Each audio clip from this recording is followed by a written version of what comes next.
Hi, everyone. This is Michelle Sullivan again, bringing you another story of 1 year later, stories of loss and overcoming here on my YouTube channel.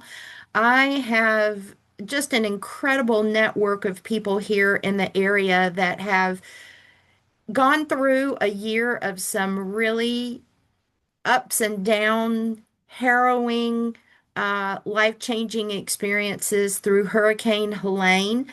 And I am a big believer in storytelling and that our stories make a difference. So this is Cameron Kennedy that is here. Cameron, you want to share with everyone a little bit about yourself before we get started? Yeah, my name is Cameron Kennedy, as Michelle had said, and I live in Hendersonville, North Carolina. And I've been here for about 10, 11 years now. We've lived in this area. My wife and I have moved all over the country, been many different places, and we decided this was the place we'd put roots down. Previous to starting my own businesses, I've done a bunch of that. I was a pediatric special needs nurse, and I also was a volunteer firefighter while going through nursing school. And I did that up until I moved out of Connecticut. And then I just followed nursing for a while. And we moved here in 2014, and we bought our house in Hendersonville in 2015, and we've lived here ever since. And so we've gotten to know all of the neighbors here, and it's been a really great place to be. And so decided to leave nursing, and I opened up my business, and I was a real estate agent for the past 7.5 years. And I decided I liked educating my buyers on the houses, and I loved the structure side of things, and my background in building and tinkering with things, especially houses and woodworking. And I just thought home inspecting was what I should be doing. And so the 8 years in real estate was like my 8 years in college. Is kind of the way I look at it, Yeah. because I was not a college person. That wasn't, structured school wasn't for me. Love learning, just not in the conventional school way. And Yeah. so it's been awesome to be able to start my own business and do those things.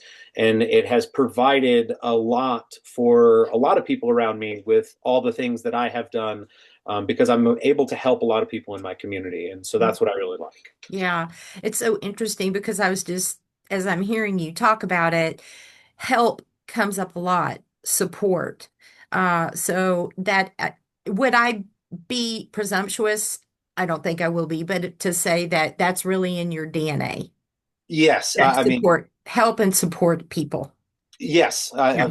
I mean, you couldn't have said it any better than me. So for sure, that is, I learned Yeah. that about myself. Now, I never knew that when I was growing up. I'm a heavy sports player, love, love, love competition. And I always thought it was funny because I have this compassion that I was afraid as a youth to share.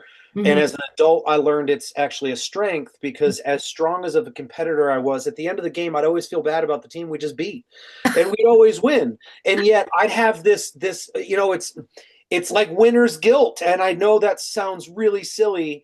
And yet it was something that I always wrestled with as a kid and never understood that about myself until I learned as I got older. Yeah. These are strengths, that you can have compassion and be very competitive at the same time. You don't need to hide one or the other. Yeah. So So so I'm just going to say this right sorry. now, just so that you can help me remember, but I want to address survivor's guilt.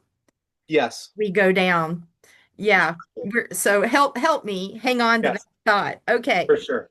All right. So I want to hear from you if you can. I mean, we are so close to the 1 year anniversary, and I will say that as of today, September 16th, it's been raining a lot. Yeah. I don't know about you, but for me, it already, ugh, like it already begins to bubble up the days before the storm hit. So, what do you remember about the days leading up to the hurricane? Do you have um, any thoughts about that? the funny thing about it is my wife and I weren't concerned at all. I mean, I I've been through many hurricanes in my life. I remember vividly as a kid watching our glass table be picked up off our porch and thrown up in the air, probably 10 to 15 feet, turned around and slammed back down because of a hurricane in Connecticut. Wow. I was just like, oh, it's going to be another storm that I'm going through. And the same thing when I lived in Florida, went through hurricanes there. And so it was like, it's just another storm to me. And I didn't treat it any different. And my wife and I weren't like, oh God, we got to get all the things and got to prepare and do all the stuff. Mm-hmm. And to be honest, I don't know if even my neighbors were doing this. I felt like they were treating it almost the same way that we were. Like it wasn't a big deal. We weren't all chatting. And we have a group message. We have a group message called the Cul-de-sac Crew. And there are, I think, 15 people a part of that. And that is the group of friends that I have in this neighborhood. And nobody seemed to be talking about it, making a big deal about it. I wasn't Mm-hmm. really seeing much or hearing much. Now, I will say I don't watch a lot of television other than sports. I don't watch the news. I don't partake in the negative side of what our news channels seem to provide. And so Sure. I get my stuff from radio. And it wasn't like there was even a big deal about it on the radio. So Right. it just seemed like another storm. It was going to go and everything was going to be the same. And Mm-hmm. there might be some flash flooding, maybe, it really just wasn't a big deal to Yeah. me, or it seemed like the group of people that I tend to hang out with most. Mm-hmm. Yeah, that's totally understandable, especially if you've been through hurricanes and storms Mm. before.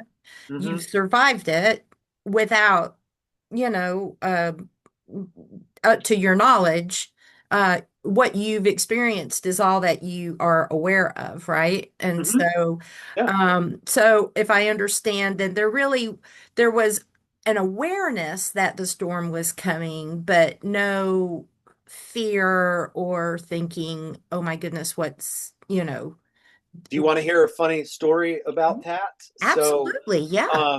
the biggest reason we were talking about it is because one of our friends in the group, her name is Helene, Oh, and she was like, "Can't this storm be named something else? It looks so right. dangerous." And she was so adamant. She's like, "I can't believe it's got my name. I can't believe it's got my name."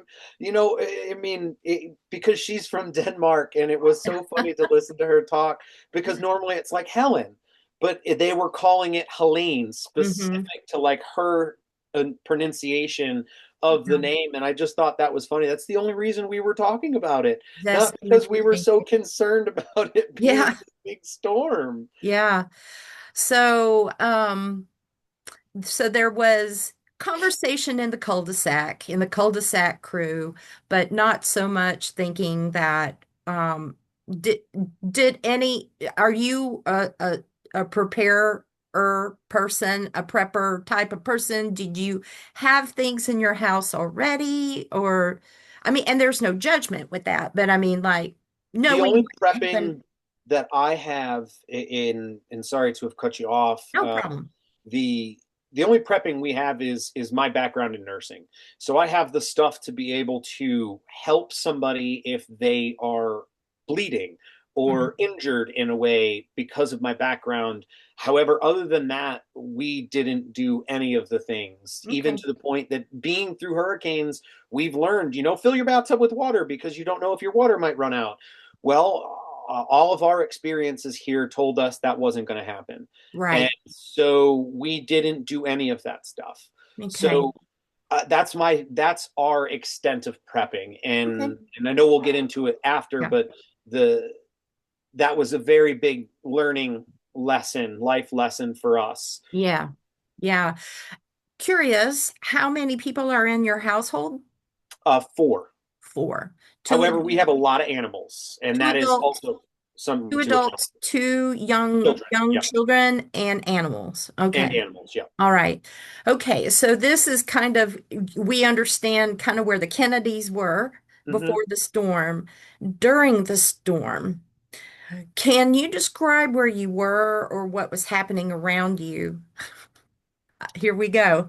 During the worst part of the hurricane. Okay, so I think the worst part of the hurricane happened at different times for people. Yeah. So I don't know what the worst time is for others. Ours wasn't until after daylight. However, I've talked to many people that were having things happen to them throughout the evening, and trees falling and people not being able to sleep. That was not my experience, nor was it anybody in my household's experience.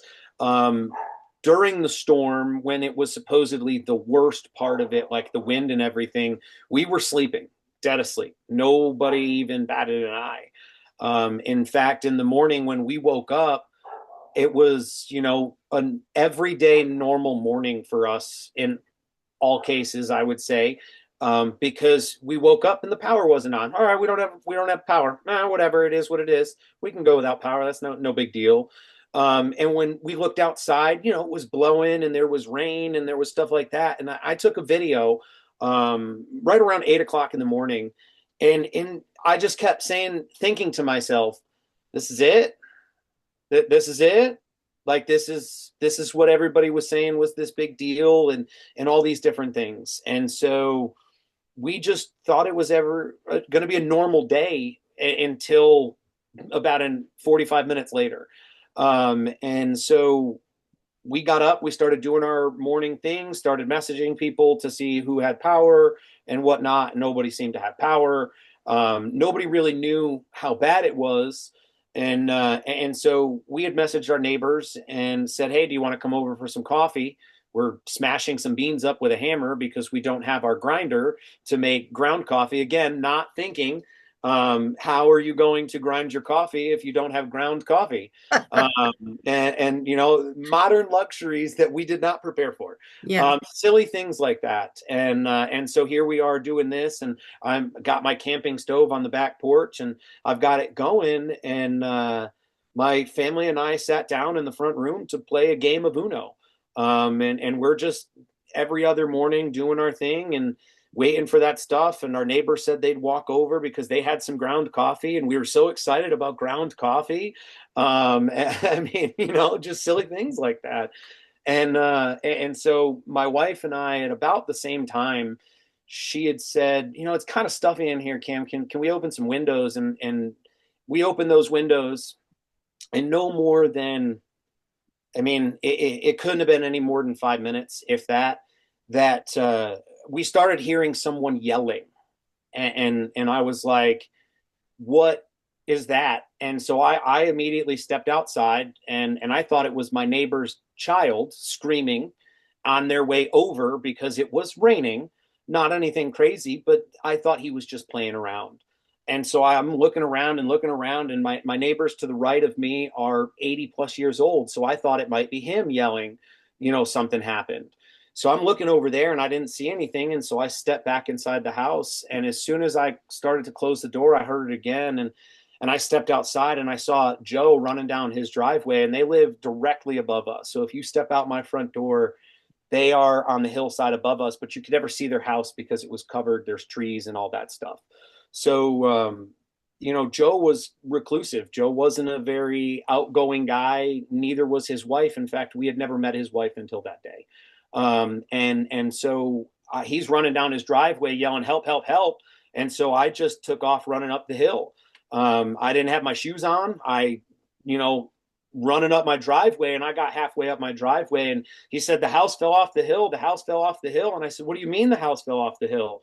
And he said, "The house fell off the hill, and Joy and Tani are still inside. Joy and Tani are inside." And so I just turned around and yelled at my wife. I didn't say anything to my family. I didn't say, anything to my kids. Like, I turned and yelled at my wife. I said, "Call 911. The house fell off the hill," is what Joe said. And I just started running up the driveway. And, I got up to his house, and his house is a 2-story house. And normally you'd be coming at it, looking at the garage. And his 2-car garage was no longer where it was. His 2-car garage was pushed at least a car and a half further forwards. And I'm looking at this house, yelling at him, "Where is she?" And he said, "I don't know. I don't know." And so I immediately just looked and started running towards the house and yelling for her name. And I didn't even know who this person was. And so she finally, as I'm crawling through mud that was at least waist deep, yelling for her, finally she responded, and I saw a hole in the roof that I thought maybe that's the only way I can get in there and get her out. And so I pushed my way through, crawling over down trees and just getting to her is all I could see in my mind. And that's all that I was thinking was I have to get inside there because she can't get out and I might have a chance to get her out. And so I saw Joe, her husband, start coming up behind me and trying going through where I just came through. And I knew how hard it was for me. And he was smaller and much older than I was. And I said, you know, you turn around, stay over there because I don't need you getting stuck in what I just came through to get out or to get to where I'm at. And so finally I climbed up on all these down trees that were just covering everything and was able to get to this hole in the roof. And I pulled myself out. I pulled my pants up because I wasn't wearing any underwear. I apologize. Like, you know, I wasn't expecting to run up a hill and crawl through mud. My pants weren't tied. I was lucky to even have them still on, being completely honest with you at this point. And I finally laid eyes on Joy and you know pulled that stuff out and ripped all these material out of the way so I could see her. And you know I made eye contact with her and I said, just stay right there. I need to pull my pants up and tie them because I don't need those falling off when I'm getting in there. And made a kind of joke of the situation with her just to try and like, I don't know, that's my reaction to stressful situation is to make a joke. And I know that about myself now, Mm-hmm. um, after years of experience. And so that's my way of coping with things is I like to make things joke and I make to make lighter of the situation. Yeah. So I tried to make her laugh and sure enough, it kind of made her chuckle a little bit. And then from there, it was just, I was looking around, assessing the situation, and I'm like, I'm barefoot, and there is just nothing but shards of glass in front of me. I don't know exactly how I'm going to get her out of there without cutting myself and doing all these things, but it was happening. I mean, split seconds is all these things that are running through my mind as I'm just like, all right, how am I going to get you out of here? And when I finally was able to get inside her house, it was incredible to me because her house was on about a 45-degree angle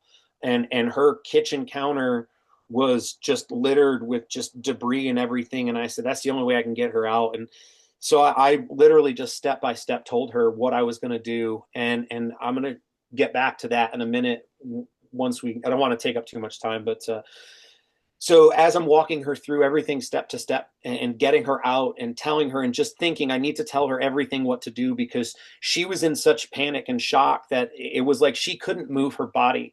And so it was like the coach in me. I'm a coach, okay? Deep inside me, coach, educator, that is what I love to do. And so the coach in me was like, I need to tell her what to do. And so I told her every step of the way and to the point of where to put her left foot and where to put her right foot. And when I knew that it was going to be too tough for her to do, I said, all right, now is the time for me to literally throw you on my back. And I am going to take you through this mud that I know is too deep for you to get through. And you are going to get stuck. And I literally threw her on my back and I pulled her through that mud and got her to where she was able to get out with her husband and got her to safety and just walked her through all of that and then was reminded that their dog was still inside. So I turned around and went back and and and uh and so it was like there was never any stop and think about what are the repercussions to what I'm doing right now. It was get this person out of this situation as quickly as possible. Yeah. And so that was all I was determined to do. And I turned around and went back and looked, but I didn't go deep into the house per my wife's wishes because she knew that a human's life is more important than a dog's life, unfortunately. Yeah. But then it was just like everything was pure adrenaline after that. And I think the entire ordeal lasted, I mean, maybe 10 minutes. Maybe I honestly don't know. My concept of time is really shot. I have no idea anything like time wise how long it all happened because Hmm. it just was instantaneous, and there was never any hesitation or thought like, I'm not going in there. I'm not going to do this. It never once crossed my mind that this might be dangerous. Yeah. And so that was the worst of the storm for us, and that was about 8:45. And I know that because I have the recording on my phone, and I took a video that I can see the timestamp on it. Um, Hmm. but I mean, it was incredibly fast, and Yeah. that was at like 9 o'clock in the morning. So I like my adrenaline is running just hearing you tell the story. So just for the benefit of the folks who are watching this, your neighbors experienced a landslide. Is that Yes, yes, correct? yes, yes. So Yeah. ultimately, what had happened is there was a boulder, and I can tell you because I just went up there and measured it yesterday, Oh, knowing that we were going to talk today. I measured it because it was uh, it's really incredible, honestly, that they were able to get out alive. And I mean, it is incredible that they were able to survive that ordeal, mm, um, because the entire side of the hill released, and the entire cliff side released and wow. came down. And the boulder was gigantic. And what was crazy about it was as soon as I pulled them out, I still didn't stop. I ran down the driveway and immediately ran to my neighbor's house who shared a ridge line with them. And that's my good friend Drew and Abigail. And I ran to their house, and again, still barefoot, covered in just mud head to toe, and ran to their house, pounded on their door, and Drew said that he saw me standing there, and all I said to him was, "You need to get out of your house because Joe just had a mudslide. I don't know if you're in danger. You run the same hillside and you're right next door to each other. If it happened at his house, it might happen here. I have no idea. Yeah. But all I knew is I needed to inform him he needed to get out of his house." And when you say the adrenaline that you're feeling, I can still feel it. Yeah. It comes back. I am an adrenaline junkie. I love the feeling of that what you get from it. I'm not looking to do that on a regular basis, don't get me wrong. It took me over 6 hours to come down off of my adrenaline high from that entire thing. And I Yeah. never stopped moving the entire day, because after that I got out my chainsaw and we started cutting at the end of the street to get so that personnel could get through, because we took a walk after that and realized just the destruction that Yeah. had happened. I mean, after that happened, I went through the entire neighborhood still barefoot. I walked through the entire neighborhood just barefoot, knocking on doors, making sure people were all right, because it was all I could think about was, holy crap, if that happened here, what happened just a little bit further down the street? And the other side of our neighborhood also had a mudslide happen in it, that took out another woman's house. Thankfully, it didn't knock their house down. It just tore through her garage and blew out the back side of her house, and she was able to stay there. But there was a lot of damage in such a very small area that I never in my life had I expected it. Yeah. So I know for us living in this area in the mountains, I always thought, oh, we'll be safe from hurricanes, tornadoes, and that type of thing because we're in the mountains. But what I didn't take into consideration was this particular situation where the ground was so saturated with rain. It rained for days before the hurricane came because the storm had stalled right over our area. Yep. We were so saturated. And then when the storm came with the winds, I mean, it's just, this area had never seen anything like No, that before, you know? I mean, you can't even make it up. it What was what happened? what you just said was incredibly correct, because after the fact, I like to understand why and how things work. All Hmm. right. So after the storm, I wanted to understand, why was it so bad here? What happened that made it so terrible? And I read through, I didn't read the whole thing. I won't ever pretend to say that I read the whole thing. I skim and have things read to me because that's easier for me to comprehend than reading itself sometimes. Yeah. And so the oceanic, I don't know if you saw that, the document that came out, it was like 100 pages long. And the amount of rain that dumped in this area and stayed in this area, that was the thing that was fascinating to me, is the power of water. Holy cow, it is incredible Yeah. what water can do, because we were stuck on either side of trying to get out of my neighborhood. After we cut back trees, we saw one culvert that had completely washed out and cars couldn't get through. And then we saw, flooded and culverts washed out on the other side. So we were trying to figure out how to get out. What is the best way? How can responders even get to where we are? Right. And so that was the crazy thing about it, is it was like a tornado tore right down our street, and right down Salisbury Road. There had to have been at least 100 trees that were down. There were multiple mudslides that happened, took out the entire guardrail, and it was a one-lane road. There were just nothing but transformers littered down the road. And then you could see a path as you got to our friend Marcus's house that lived at the bottom of the hill. You could see going all the way to the top of the ridge line, the trees just snapped. Like it was this path of destruction that Yeah. was incredible. And I'm like, I didn't think we could have a tornado. And then at the other end of the street, I have friends that live down there that I sold them their house. And she said they were looking out their window towards the back. And as they were looking out, she said it looked like a giant was marching through the trees, just knocking them down Mm. as it came closer and closer, closer to the house. And then one came down and fell on the house and then continued up the street.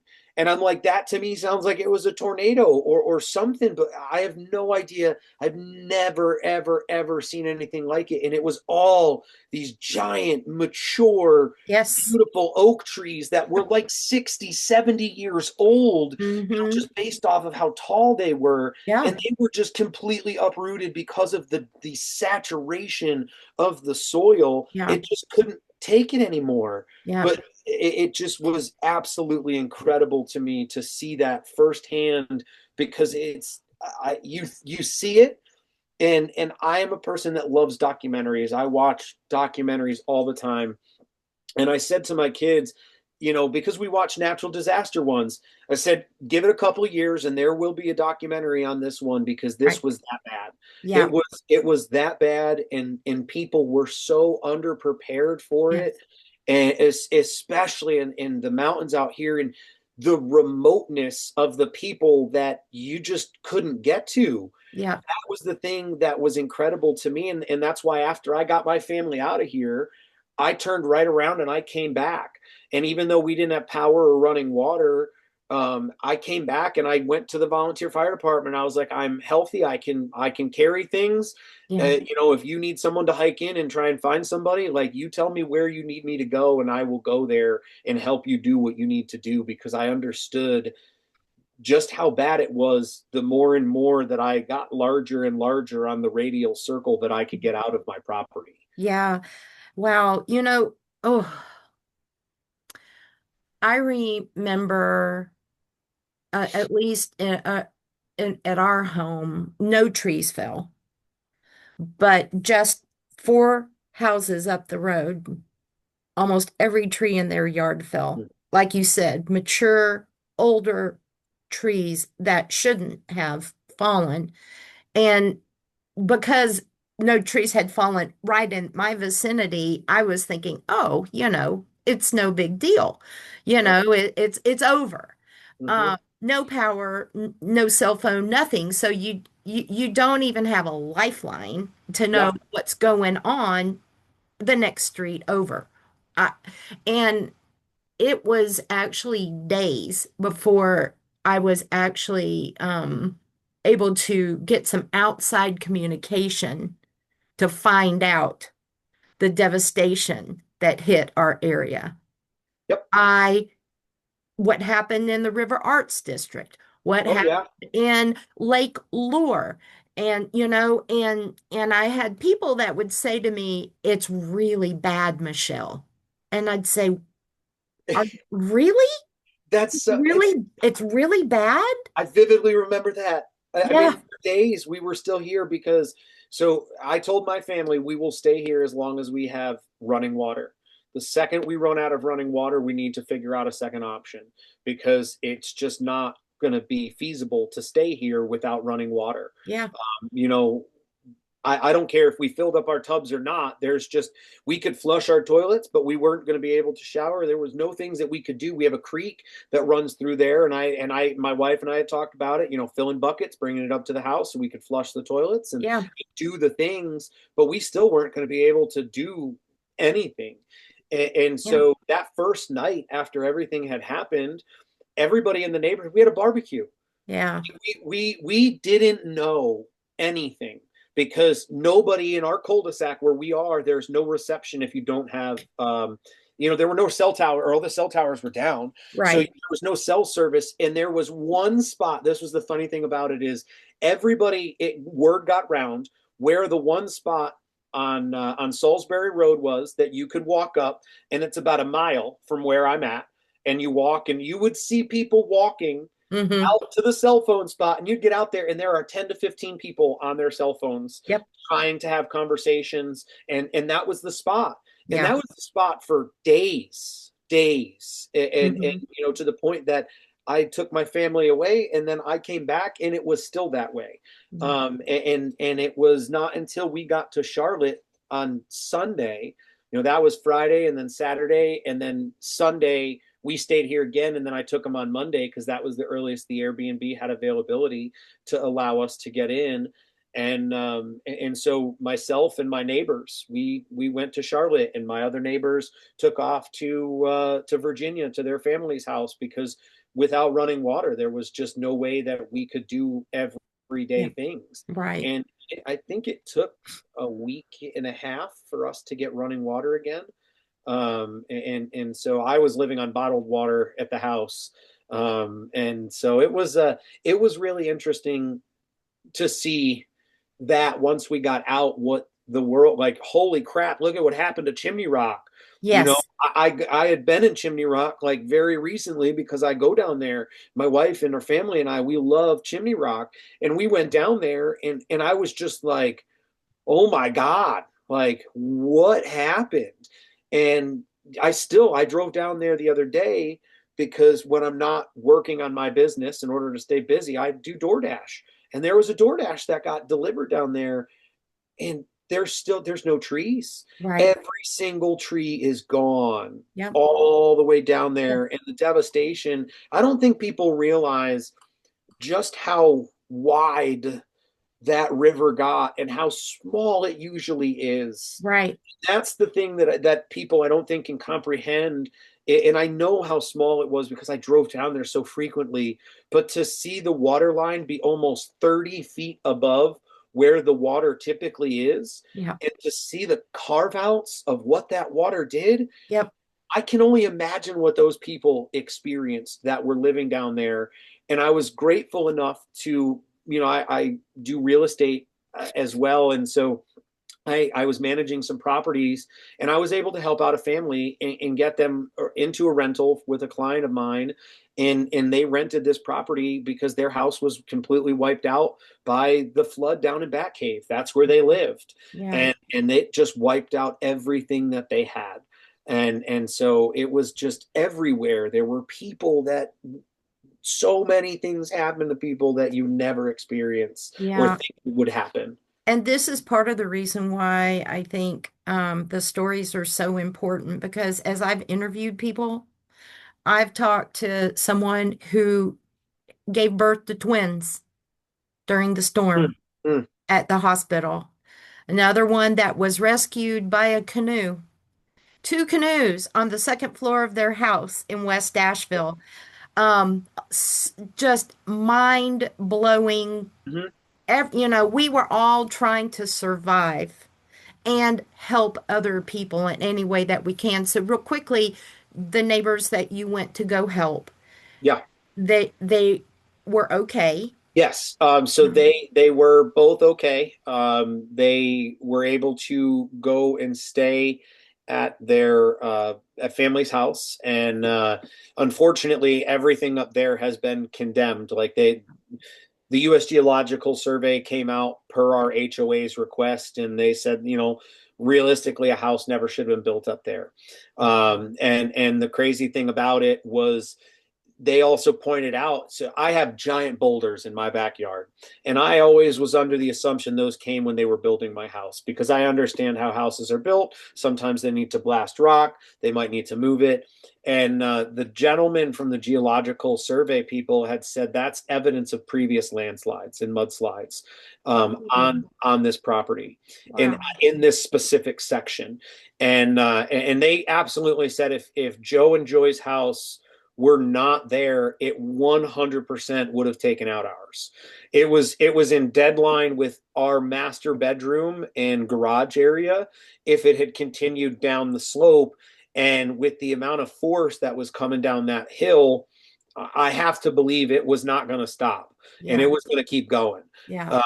Even with the road being there and another slope, I don't know. I honestly have no idea, because again, I feel so bad every time I say it, but thankfully Joe and Joy's house was there to stop it before it really got going any faster than it could have, Yeah. because the amount of trees and everything it would have taken down, I know for a fact that thing was coming Yeah.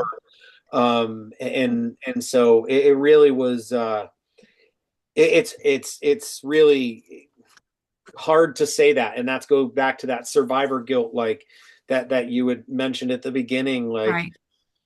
man, I still to this day can't believe that we got nothing. Like, literally, they are just above us and their house is gone. And we had thankfully made a decision to take down 6 problem trees right next to our house before the storm, Mm. and without even realizing that it was like going to benefit us so well. Yeah. It was a month before the storm. We had the extra money and said, now's the time to do it. Don't know why it was the time to do it, Yeah. but it was the time to do it. And Right. there was one tree in particular that was dead and leaning right over our bedroom. And I can only imagine what would have happened if that wind came through and it Hmm. snapped. I mean, it would have taken us out. We slept through the whole thing. I Mm. mean, God only knows how things could have played out if we wouldn't have done that, or their Right. house wasn't there.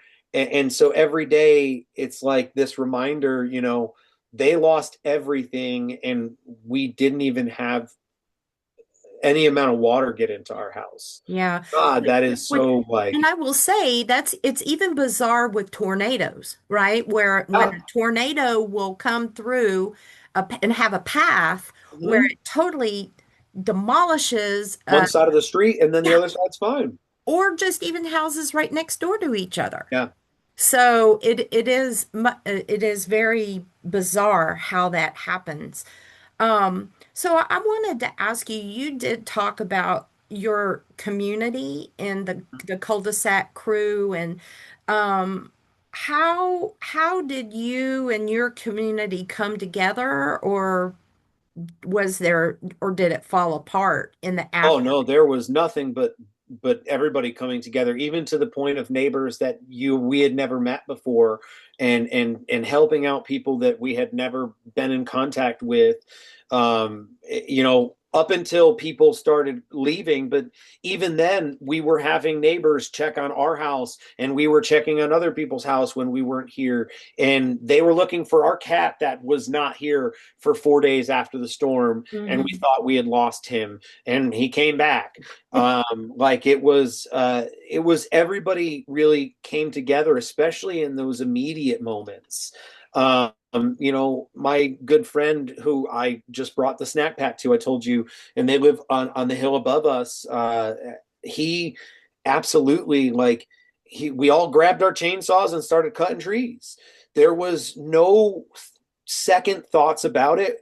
We saw something that needed to be done and people started helping, and that was the cool thing about it. Is we this morning we're talking about the gratefulness in the crappy and shitty situations at the FABA meeting, and it was something that I have practiced in the past. I never practiced that, And when I changed careers, I really learned a lot about self-improvement and gratitude in certain times like that. And that was the one thing that I would say I am extremely grateful to have experienced that. That's one of the things I'm grateful for is in such a shitty situation, you saw the best in so many people. Right. And that was really cool how you could see just random strangers. And I probably there had to have been 20 to 30 people that, after it was like, oh man, look at what happened. It wasn't like, man, how long is it going to take for them to get this stuff out of here?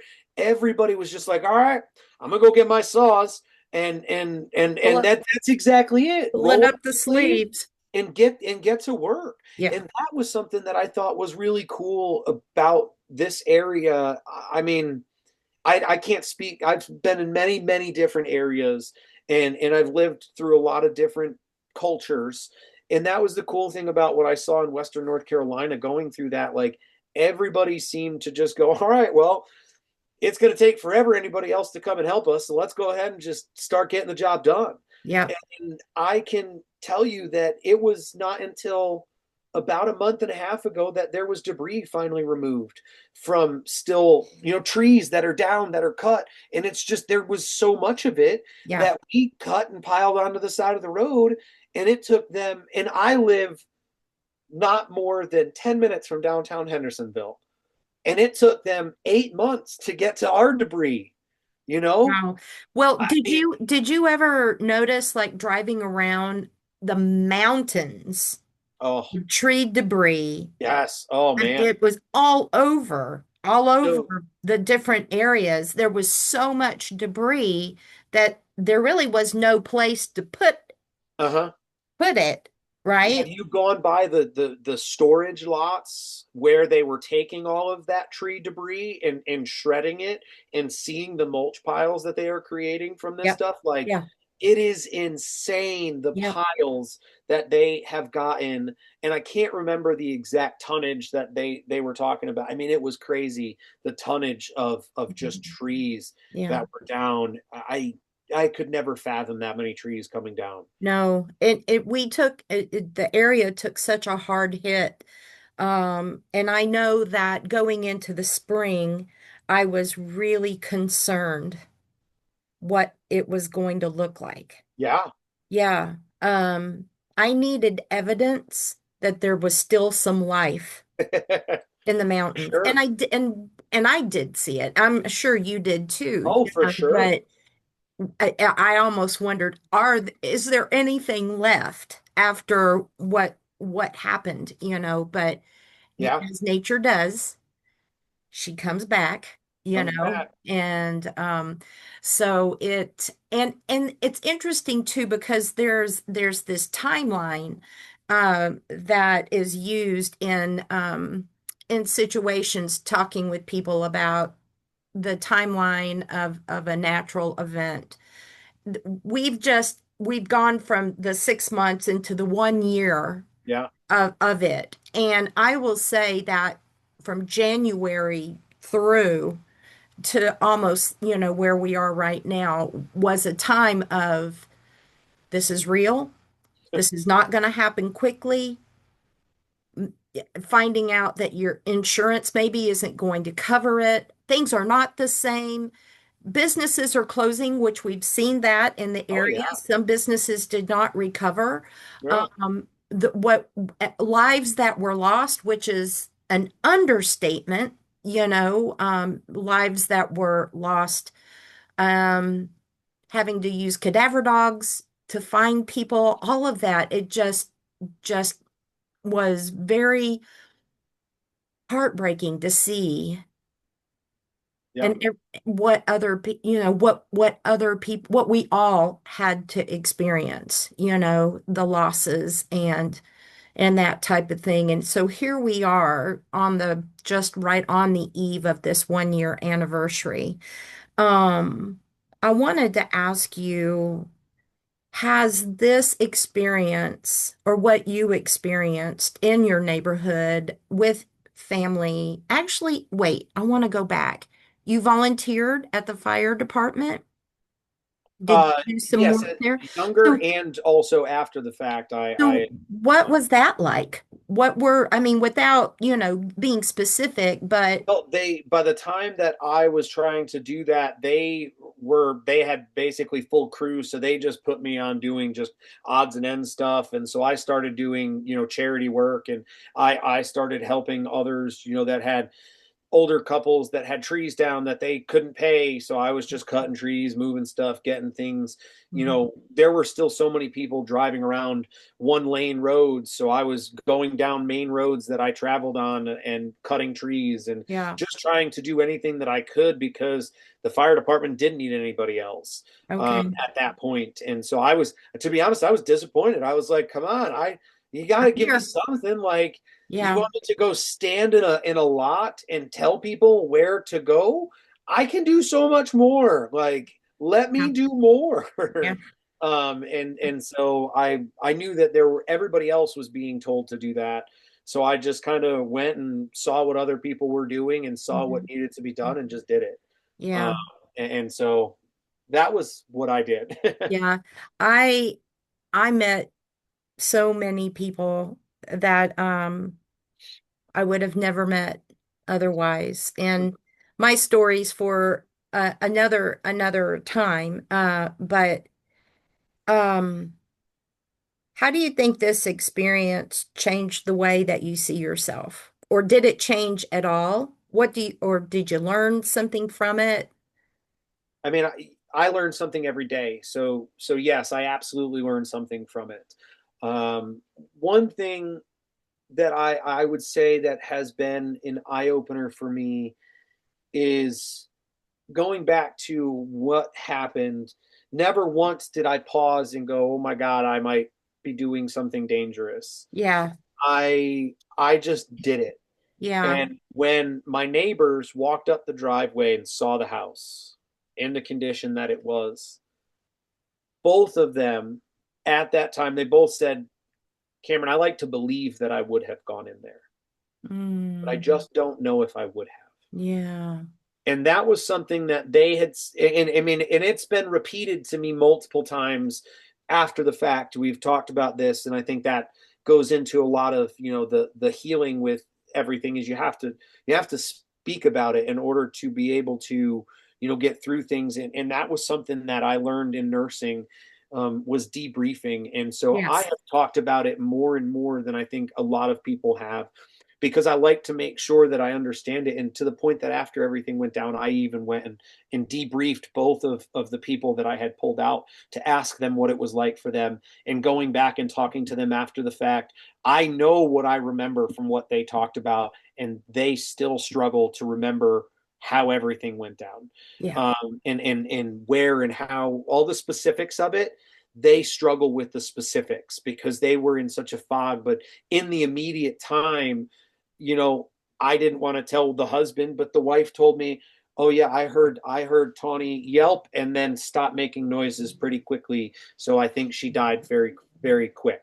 And Wow. I was like, "Well, thank you for telling me that, because I was going back to ask her where she was. Where did you think she was? I want to go one more time to try now, because being a part of the fire department when I was younger, there was the primary searches, which is the immediate. You go in and, hey, I got to get in there and get it out in the immediate emergency. And then there's the secondary searches, and the secondary searches are the ones that take their time, and they're the ones that are trying to find those other things. And I know that it sounded silly, but being the animal lover that I am, I wanted to try and provide them with peace of mind, and be able to tell them, hey, I found your dead dog. I know that sounds shitty, but excuse my language, but No, that would have been something that would have helped them maybe breathe right. easier. Maybe it would have made it just a little bit simpler for them. Yeah. Um, Getting back to your initial question, I would say the biggest thing that I learned about myself, or the biggest thing that I learned through that, is that not everybody has the same mentality and mindset that I do. In fact, it seems like less and less people have the mentality and mindset that I do, when it comes to things. And that was a surprise to me, because I just believed everybody would do what I did. Um, Yeah. but that's because I've been doing it my entire life that way, I Yeah. guess. That's Um, and that's exactly what I was thinking about at the top of the at the interview It's intrinsic. It is inside of you. It is who you are. Um, and being a nurse as a first responder, that you have to have that mentality, right? To Yeah, go and yeah, act yeah, and think, but don't overthink it. yeah, Time is of the essence. yeah, So I know that your neighbors had to be greatly appreciative of you going in and especially helping his wife to be able to get out of the rubble there. yes. Yeah. And if you could give any advice to someone that is going through a disaster now, what do you think you would tell them? Oh, I mean, community is a big thing, and find the people that you can that is in your community. However you want that to be. It doesn't have to be in person. It could be online. It could be, through anonymous groups. Like, find somebody that you can at least talk about it with and have conversations about it, because the only way you can ever truly move on is if you can talk about it and get it out. Like, Yeah. it's okay, because something that I keep coming back to, and it's something that I still, and I wrestle with it every time I go back to it. I have said to myself, "Oh no, she would have been able to get out without me," and I don't know why I do that. I still am figuring that out. Why is it that I still struggle to take? Because I had a bunch of people afterwards, and they're like, "You're a hero," I'm like, "No, I wouldn't call it that. I just did what anybody else would have done," and I didn't want to take the recognition, and I don't know why I didn't want to take the recognition from the people, however they want to call it. But I still don't look at myself as, "Oh, you're a hero." Like, I'm not going to go and I'm not telling this story for the recognition of it, Sure. Yeah. and so I don't know why I struggle so much with that recognition of being able to actually say, I guess what you did was actually heroic. And I think that's the way I would say it to myself: is you're not a hero. You had an opportunity to be heroic and you did it. Yeah. And that's something that I would want anybody to have, that good feeling of saying, yes, I did do that, rather than the remorse of saying I didn't do that. So Uh, I'm real curious though, with the little bit of time that we have left, yeah, your wife and your kids, what did they have to say? that was a tough conversation for me after the fact, Was because it? when we were driving to Charlotte, I never once. It wasn't until days after the fact that I stopped to talk to my kids and ask them, like, what was that like for you? And my son, he rambles like me, loves to talk, and has a lot to say, and he just kept talking about how scary it was for them, because dad just ran away. And I never once thought about that in the time that I did it. And I've told them, and after the fact, I had to sit down and explain to them. I'm like, I have told you a lot that I believe I would be the person that would always run in and potentially put myself in danger to save somebody else. And that moment put me through it, but I never thought about my kids and what it would be like if they didn't have me anymore. And that really sucked. Sorry. No, no, it's okay. Oh,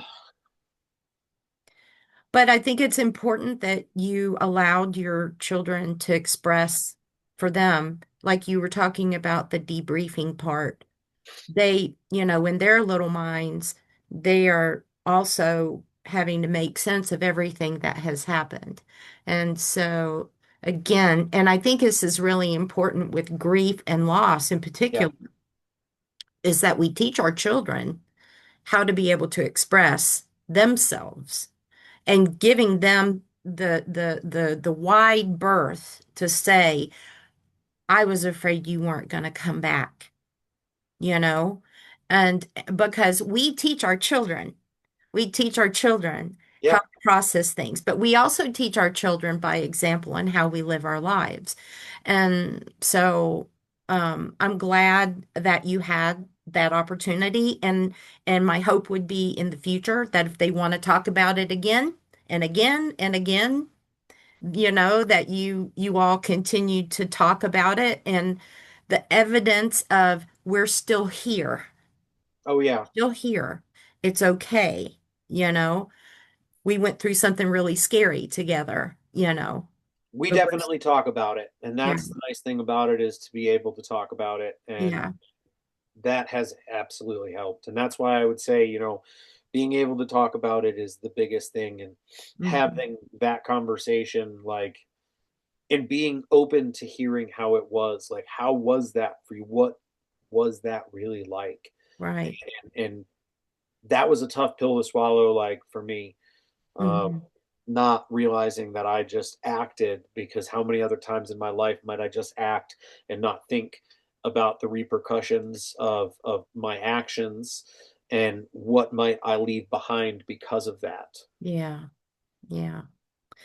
Well, Cameron, I have to say that, I mean, this has been, I mean, it's been a really heart searching, heart rendering conversation that you and I have had together. Didn't mean to make you cry there at Oh the no, it's end, all right. but When I talk about my kids, I get extremely emotional. I don't yeah, cry very often. My wife will be jealous because she's only seen it like a half a dozen times in her yeah, life.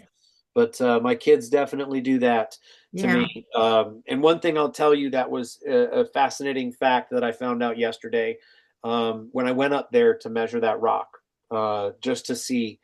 I went online and found a boulder conversion, and they say granite slash limestone is about 175 pounds per cubic foot. I measured that rock to see and this is just what's exposed of that boulder. It's 25 feet by 10 feet by about 4.5 feet in depth. And based off of those numbers, it's around 100 to 110 tons. Wow. Like, 200 to 225,000 pounds is what that rock was. And when I did that yesterday, it gave me a very new perspective on holy crap.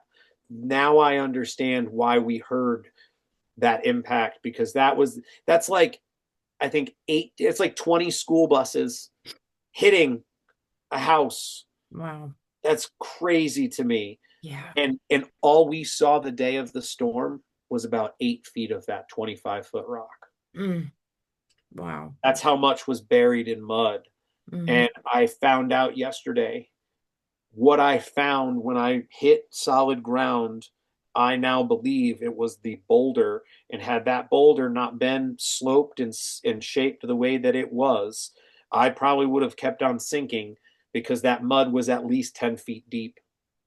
Wow. And that was a very, very big, stark reminder yesterday that, wow, you really could have had a really bad outcome out of this, because that mud was so much deeper had that rock not been there underneath my feet, Yeah. because that's what I was on. They pulled so much mud off of that rock when they pulled the house down. Wow. Yeah, that was Woo. that was crazy. Yeah. Well, I But just wanted to say thank you. Thank you for being you. yeah, my Thank, pleasure. thank you for sharing your story, which is one of many of the people that live in this area.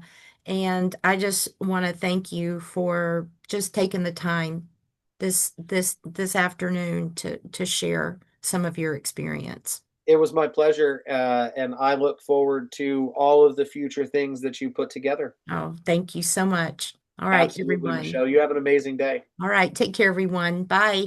Bye.